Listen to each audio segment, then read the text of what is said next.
So hello guys, welcome back to my new blog. So guys, आम्ही चाललेलो पिंपरी चिंचवडला कारण की मनुचा बड्डे होता. मग ट्रेनमध्ये तर मी झोपलो एकदम मस्त. ट्रेन पण अख्खी रिकामी आणि कर्जत स्टेशन होता.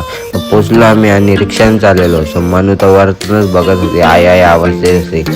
मग लगेच पोचलो घरी. मम्मीचे लाड चालू होते ती. मग लगेच आता मनुचा बड्डे होता. So happy birthday Manu.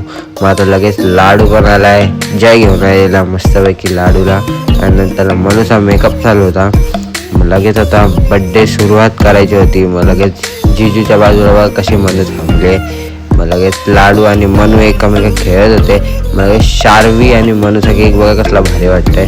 मग आमचा गोल आता घालत होता तिला तो हे, पण त्याला ते घालता येत नव्हता. बघा कसा घालतो बघा.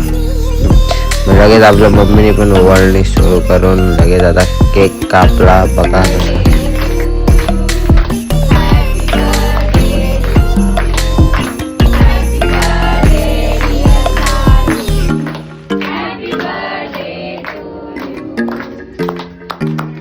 मग चला, बड्डे तर मस्त झाला एकदम. दुग्याने पण केक चारला आणि व्लॉग आवडला असेल तर नक्की लाईक करा आणि भेटूया पुढच्या व्लॉगमध्ये.